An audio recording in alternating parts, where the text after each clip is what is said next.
Introduction to Environmental Science. Environment plays an important role in healthy living and in the existence of life here on planet Earth. A healthy environment means a healthy inhabitants, and an unhealthy environment also means unhealthy inhabitants. Earth is a perfect home for different living species, and we all are dependent on the environment for food, air, water, and other needs. Therefore, it is very important for every individual to save and protect our environment. What is environment? Literally, an environment is the surrounding external conditions influencing development or growth of people, animal or plants living or working together in condition. Environment's external condition includes factors such as healthy water, not this one, fresh air, environmental temperature which is not too hot or too cold, foods from veggies and fruits, as well as other meat source. These conditions influences the survival of different species. Environment today is the total of our surroundings or things around us which we interact with. A surrounding are the things or images that we can see in our day-to-day life. Everything around us are all part of the environment. This may include our friends, relatives, and families outside our house. Children playing in the streets, green trees and grasses, tiny insects, birds, street benches, playground, the soil and everything you can see are all part of the environment or our surrounding. The place that we live in is our surrounding, and all of us interact with each other every day. One example is our locality, or even our country, and in a deeper perspective, the earth itself. Now that we have the idea of what literally is the environment, let us dig deeper to the components inside an environment. All things in the left side has life in them, and all of these perform life processes like eating, breathing, and etc. And we classify these living organisms as biotic components of the environment.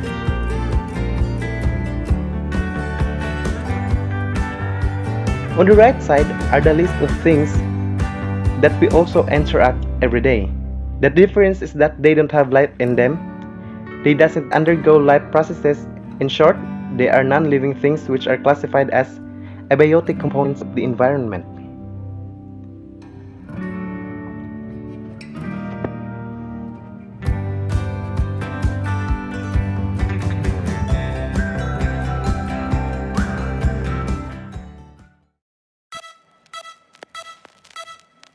The environment doesn't only limit its scope to the two components of the earth but also with the four different domains of the natural world, mainly the lithosphere, hydrosphere, atmosphere, and the biosphere.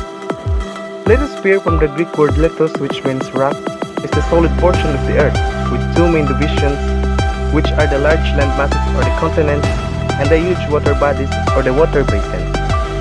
It is located outside the mantle, the solid earth, and consists of different minerals occurring in the earth. The second domain is called the hydrosphere, which means water. This occupies more than 71% of the earth, including water from the ocean, rivers, lakes, glaciers, underground water, and vapor in the atmosphere.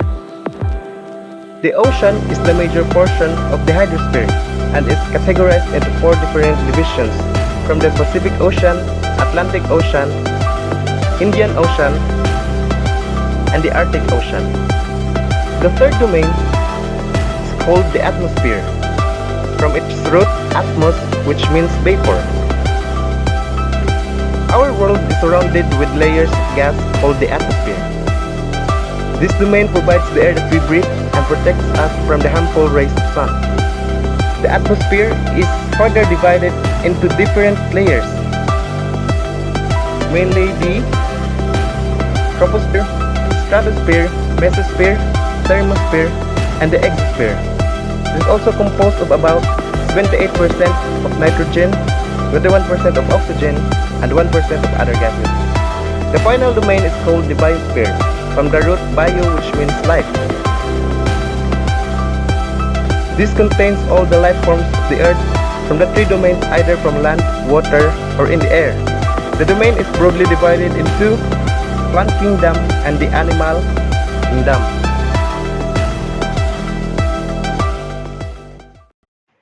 Since we are done dealing with the term environment, let us now proceed to the term science. So what is science? Science is an accumulated body of knowledge that results from a dynamic process of observation, testing, and discovery. It is also a systematic process for learning about the world and testing our understanding of it. It is systematic in the sense that it undergoes a process called scientific method, such as observation of a certain phenomenon and raising a question in it, formulating hypotheses that attempts to answer the question and predicts a possible outcome, and a test to see if the hypothesis is true or erroneous, and then the result that supports or disproves a hypothesis to make a conclusion. And now that we are all familiar with the environment and science, let us go back to the main purpose of the topic, which is the environmental science. So the term environment again refers to our surrounding that we interact. It could be living or a non-living thing. And the term science refers to a systematic study of a certain phenomenon of different things. What is environmental science? Environmental science is a pursuit of knowledge about the natural world and an interdisciplinary academic field that integrates different fields and branches of science subjects. Environmental science seeks to develop solutions to the arising problem of our environment, and its main goal is to learn how the natural world works, understand how we as humans interact with the environment, and to determine how we as humans to affect the environment. Why is environmental science an interdisciplinary subject? It is interdisciplinary in the sense that it covers the study of our natural world to see the cause and effects of environmental crisis and human activities towards the environment itself. These are the fields that encompasses environmental science. These subjects are ecology, which is the study of the relationships between organisms and their environment and the balances between these relationships. Say for example, the relationships between abiotic factors with the color blue and biotic factors with the color red portrayed in the picture below. The sunlight serves as the driving energy for plants to perform photosynthesis by collecting soil nutrients and enough amount of carbon dioxide from humans and other animals by cellular respiration to produce a food in the form of starch. Insects and humans as well as animals consumes the products of plants such as oxygen and food. This shows a give and take relationship inside the food chain.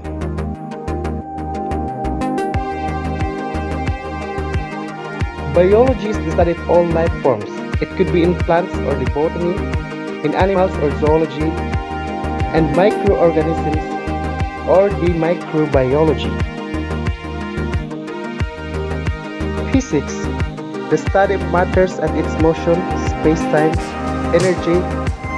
It describes forms of energy such as kinetic energy, electrical energy, potential energy, and all forms of energy in our universe.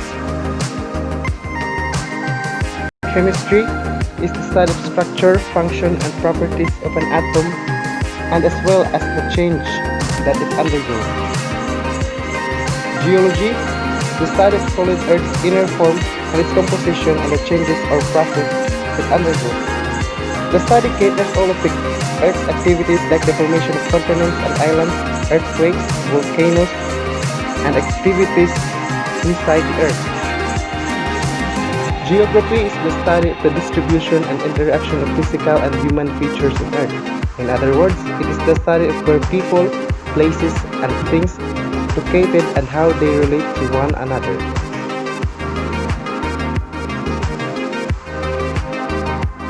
Lastly is the meteorology. It is the study of atmospheric phenomena, especially those that relate to weather, such as typhoons, heavy rains and storm surge, hails, snows, sunny days, and seasons. Meteorologists to forecast the weather, stations located around the world, both on land and sea. Why is it important for us to study environmental science? With these rapid changes, there is really a need to study each step that may alter the environment so that the natural ecosystem may still be protected or renewed. Environmental science is important to save our world from the destruction due to our own abusive actions. And by the way, this is Julius Lamazon, a third year student major in science.